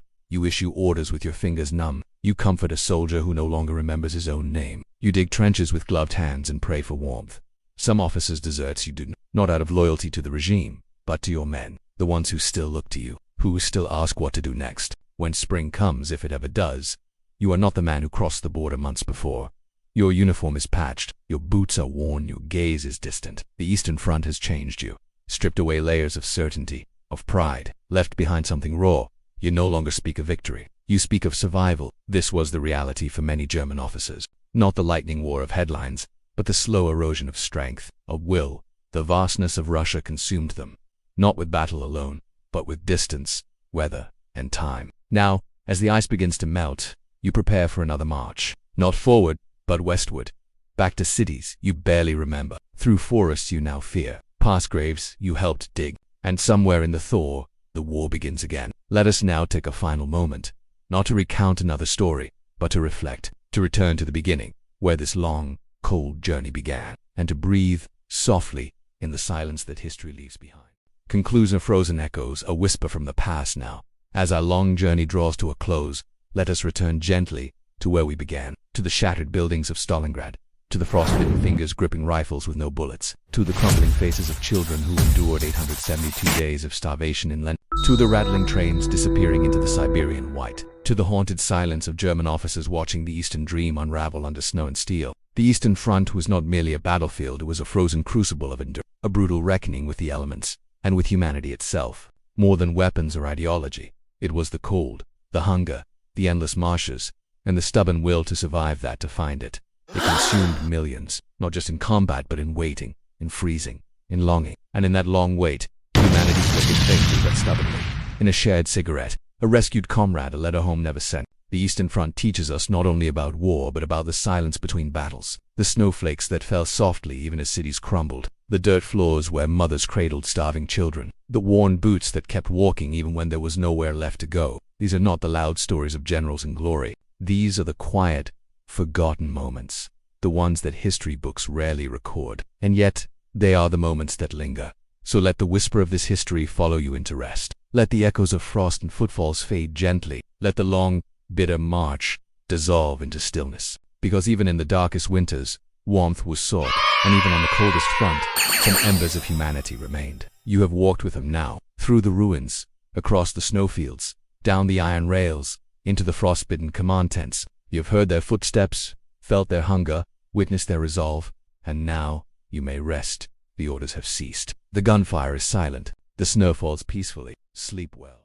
Final wrap-up. Rest after the marshes. You've traveled far tonight. From the damp silence of a World War I trench to the fenced stillness of a Civil War prison camp. From the frostbitten marshes of the Eastern Front to the snow-choked retreat of Napoleon's Grand. Each step has brought you closer to understanding the quiet side of history, the slow, patient hours between the headlines. We did not rush. We did not shout. We listened to the footsteps, the breath, the silence. We walked through cold mud, across cracked earth, over snow-covered plains. We met the soldier, the prisoner, the officer, the forgotten, and through it all, We stayed in the rhythm of their lives, steady, burdened, enduring. Perhaps your eyes have grown heavy. Perhaps your thoughts are slower now, the weight of centuries gently pulling them toward rest. That is the nature of this kind of history, not to thrill, but to accompany, not to rattle the senses, but to settle them, not to glorify suffering, but to witness it with quiet understanding. The wars are distant now. The rifles, the hunger, the marching boots, they grow faint, and in their place, the soft stillness of sleep. Let the past remain quiet for a while. Let the maps roll closed. Let the trenches fill with rain, the fires burn low, and the stories tuck themselves in. You've made it through the long march. Now, may you find peace where they could not. Rest well and sleep deeply.